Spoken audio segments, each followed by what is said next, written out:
जय श्री कृष्णा दोस्तों, मैं राजेश सर आप सभी लोगों का हार्दिक स्वागत करता हूं श्री महाकाल अकेडमी उज्जैन पर। दोस्तों, हम चर्चा कर रहे थे संख्या पद्धति की, नंबर सिस्टम की, जिसके अंतर्गत हमने उसके कॉन्सेप्ट को समझा और कुछ प्रश्नों को भी सोल्व किया था।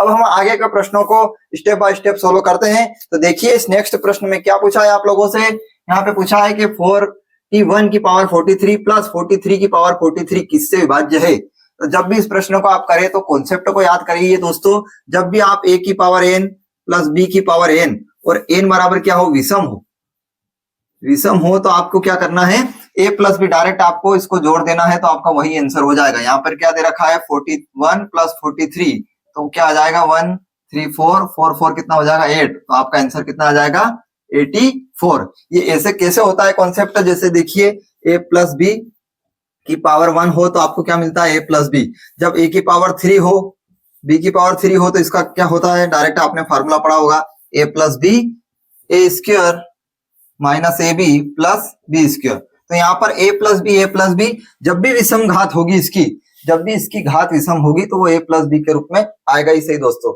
देखिए अब नेक्स्ट प्रश्न में किस प्रकार से पूछा गया है प्रश्न आप लोगों से।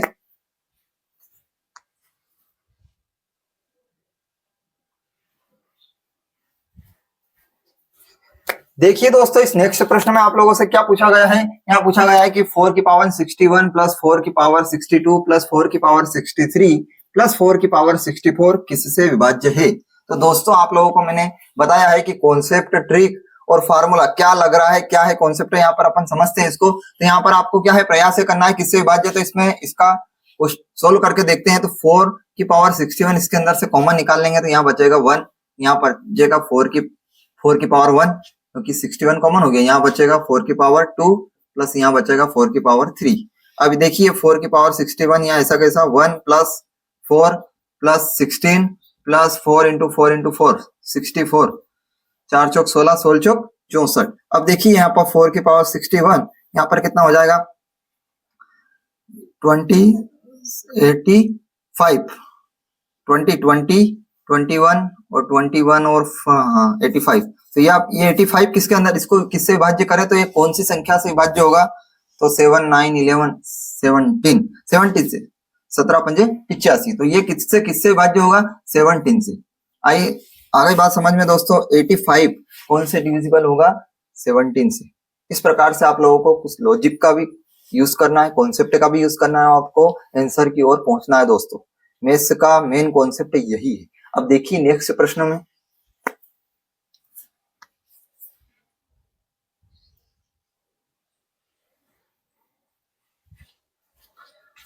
देखिए दोस्तों इस नेक्स्ट प्रश्न में आप लोगों से क्या पूछा गया है। यहाँ पूछा है 8 की पावर 2k प्लस 5 की पावर 2k का कौन सा एक गुणनखंड है जहाँ k विषम संख्या है। सबसे पहले प्रश्नों को अच्छी तरह से पढ़ना है। उसमें पूछा है कि k एक विषम है। यहाँ पे क्या पूछा है 8 की पावर 2k प्लस 5 की पावर 2k, k क्या है विषम है, तो k विषम क्या हो सकता है 1 3 5। तो अपन सबसे छोटा सोल्व करने में जो आसानी रहे वो रख के देख लेते हैं। तो 8 की पावर 2 का 1 में इंटू करेंगे 2 1 प्लस 5 का 5 में 2 का इंटू 1 में करेंगे तो 8 की पावर 2 प्लस 5 की पावर 2, तो कैसे सोल्व हो जाएगा 8 की पावर 2 64 प्लस 25 5 4 9 6 2 8 89। तो यहाँ पर जहां कौन सा गुणनखंड होगा 89 होगा दोस्तों।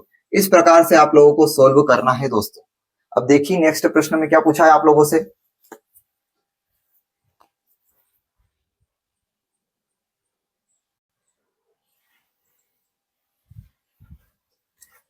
देखिए दोस्तों इस प्रश्न में आप लोगों से क्या पूछा गया है। इसमें पूछा गया है कि निम्नलिखित में से कौन सी एक अपरिमेय संख्या है। अब मैंने आप लोगों को बताया था कि परिमेय संख्या क्या होती है, अपरिमेय संख्या क्या होती है। जिसको अपन p बाय क्यू के रूप में लिख सकते हैं, p अपॉन क्यू के रूप में लिख सकते हैं, उसको क्या कहेंगे परिमेय संख्या। और जिसको अपन अगर p अपॉन क्यू के रूप में नहीं लिख सकते वो होती है अपरिमेय संख्या। तो इसको भी अपन रूट से हटा के परिमेय के रूप में लिख सकते हैं, तो ये भी परिमेय संख्या है। ये भी p अपॉन क्यू के रूप में है। ये भी क्या है 0.4545 है, तो ये भी परिमेय संख्या है। परंतु ये अपरिमेय संख्या दोस्तों, ये परिमेय संख्या नहीं है क्योंकि ये जो रिपीटिंग ये भी हो रहा है, ये भी हो रहा है, परंतु यहाँ पे क्या है सिस्टमेटिक तरीके से हो रहा है 0.454545 इस प्रकार से हो रहा है। तो इसको अपन चेंज करके लिख सकते हैं p अपॉन क्यू के रूप में। परंतु 0.121122 ये क्या है उबड़ खाबड़ तरीके से हो रहा है। असिस्टमेटिक सिस्टमेटिक तरीके से नहीं हो रहा है दोस्तों, तो आपका क्या है आंसर, क्या हो जाएगा, अपरिमेय संख्या कौन सी होगी, ये होगी दोस्तों। इस प्रकार से आप लोगों को लॉजिक के साथ प्रश्नों को सोल्व करना है दोस्तों। अब देखिए नेक्स्ट प्रश्न में,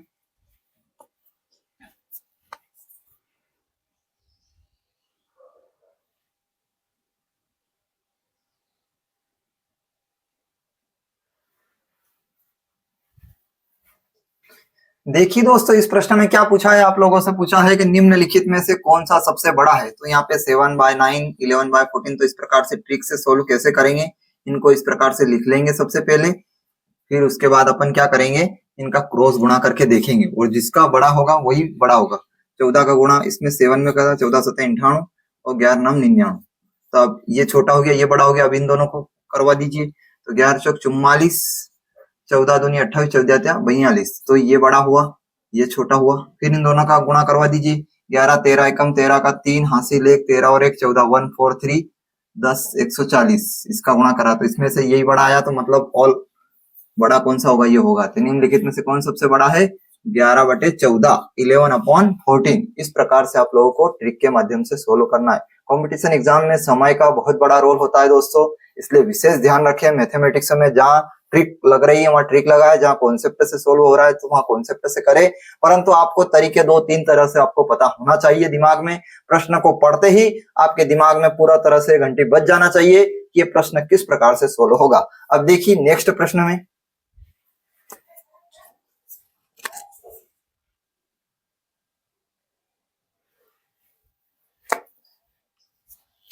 देखिए दोस्तों इस नेक्स्ट प्रश्न में क्या पूछा है आप लोगों से, संख्या 58129745 581297 किससे विभाज्य है। तो यहाँ पर अपन को इससे भाग देके देखने की बजाय अपन को इसके कॉन्सेप्ट को समझना है कि 9 का डिविजिबल रूल क्या कहता है। 9 का डिविजिबल यूं कहता है कि संख्याओं को जोड़ के उसका योग जो है उससे 9 से डिवाइड होना चाहिए, तो वो संख्या 9 से डिवाइड होगी। या फिर आप 9 को हटाते जाइए, 9 को हटाते जाइए मतलब योग करते जाइए। देखिए 8 और 1 9 हो गया, 9 भी कैंसिल, 7 और 2 9 हो गया, 5 4 9 हो गया, 9 हटा, 8 1 9 9 भी कैंसिल, 7 9 7 2 9 5 और 4 भी 9। तो ये संख्या किससे है, पूरी तरह से खत्म हो गई, तो 9 से ही क्या है, डिविजिबल होगी दोस्तों। इस प्रकार से आप लोगों को कॉन्सेप्ट को या प्रश्नों को सोल्व करना है। अब देखिए नेक्स्ट प्रश्न में,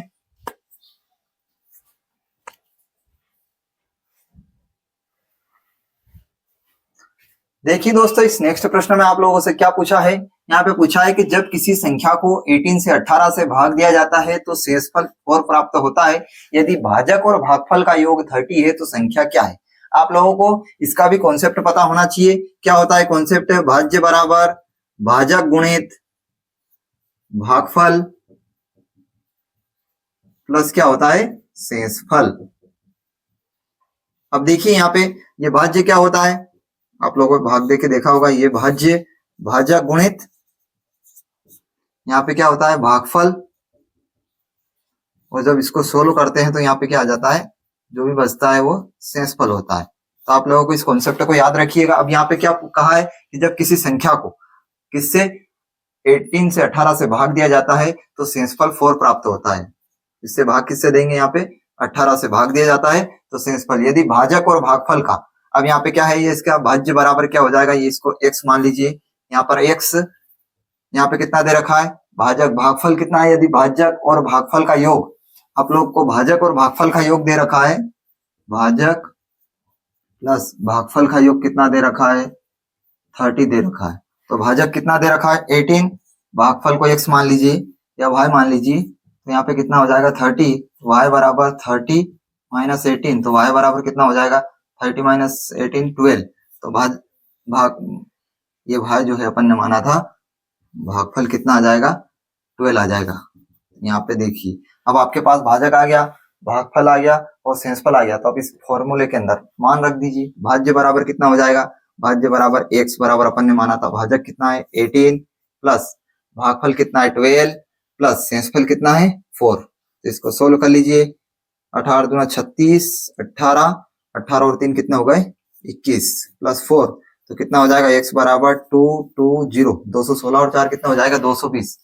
तो आपका आंसर कितना आ जाएगा 220। इस प्रकार से आप लोगों को सोल्व करना है। तो आपको कॉन्सेप्ट में क्या रखना है दिमाग में, भाज्य बराबर भाजक गुणित भागफल प्लस शेषफल, इस कॉन्सेप्ट को क्या करना है। इस प्रश्न में किसी भी प्रकार के घुमा के आप लोगों से पूछ सकता है।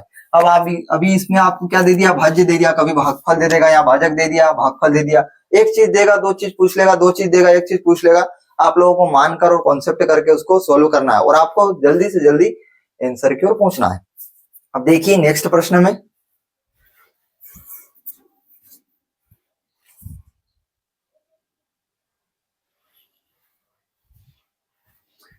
देखिए दोस्तों इस नेक्स्ट प्रश्न में क्या पूछा है, ये पूछा है कि एक संख्या का तिगुना अपने 3/4 से 36 अधिक है तो संख्या ज्ञात कीजिए। तो माना संख्या क्या है, x है, तो क्या हो जाएगा 3x तिगुना अपने 3/4 से क्या है 36 अधिक है, तो संख्या ज्ञात करना। अब इधर लेके आइए 3x minus 3x upon 4 36, 12x minus 3x upon कितना हो जाएगा 4 बराबर 36।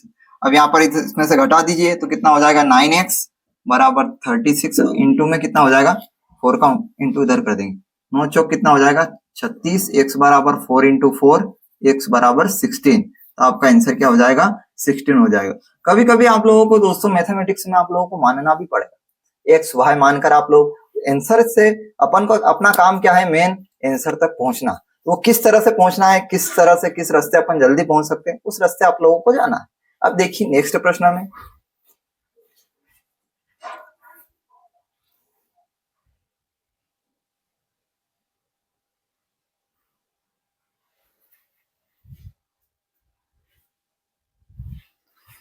देखिए दोस्तों इस नेक्स्ट प्रश्न में क्या पूछा है आप लोगों से, यहाँ पूछा है कि यदि a की पावर 5 की पावर 4 4 4 और b बराबर 4 की पावर 6 6 6 है तो a प्लस b का इकाई अंक क्या होगा।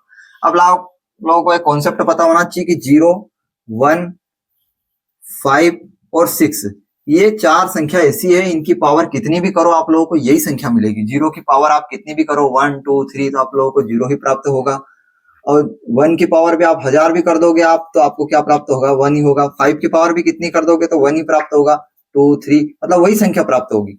1 की पावर 1 करोगे, 5 की पावर वही करोगे तो 5 आएगा, और 6 की पावर भी आप कितनी ही कर दो तो भी आप लोगों को क्या होगा, इसका इकाई अंक क्या प्राप्त होगा 6 ही होगा।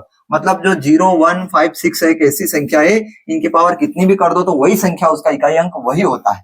जैसे 0 का इकाई अंक मतलब 0 ही होगा। तो इस प्रकार से यहाँ पर क्या हो जाएगा, आपको a का इकाई अंक कितना हो जाएगा 5।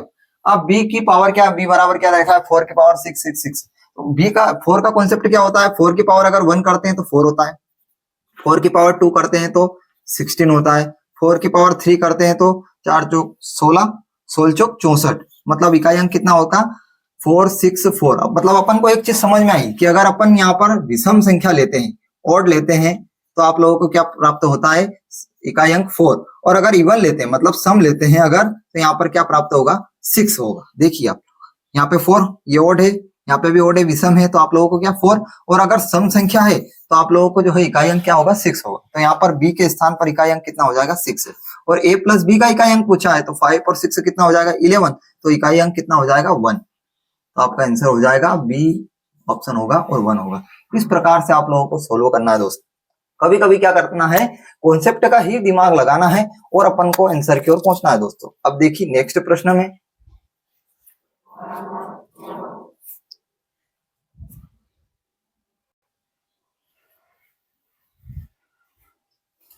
देखिए दोस्तों इस नेक्स्ट प्रश्न में क्या पूछा है, इसमें यह पूछा है कि 6 के 4 क्रमागत गुणजों का योगफल 3 2 4 324 है तो सबसे छोटी संख्या क्या है। जब भी इस प्रकार से प्रश्न पूछे तो आप लोगों को क्या उसका औसत निकाल लेना है। अब 4 क्रमागत संख्या है तो 324 को 4 से डिवाइड कर दीजिए, 4 8 32 4 एकम 4, मतलब जो संख्या है वो मिड पॉइंट इधर संख्या आएगी, 2 संख्या इधर आएगी और 2 संख्या इधर आएगी, मिड पॉइंट निकाल लिया अपन। परंतु 81 तो 6 से का गुणन नहीं है, तब आप लोग कौन सा देखिए इधर 80 भी नहीं आएगा, 79 78 आ जाएगा, 6 कम 6 6 दूनी 12 6 3 18, और इधर और इससे 6 और जाएंगे तो 6 कम 6 6 दूना 12, तो सबसे छोटी संख्या क्या हो जाएगी 72 हो जाएगी। और इधर इधर आगे देख लीजिए कौन से 82 भी नहीं जाएगी, 83 84 जाएगी, 84 के बाद 85 86 87, यहाँ पर क्या है इसका अगला जो है गुणज होगा 90 होगा। इस प्रकार से सोल्व करना है दोस्तों। आगे की चर्चा हम नेक्स्ट वीडियो में करेंगे, तब तक के लिए धन्यवाद, थैंक यू, जय श्री कृष्णा दोस्तों।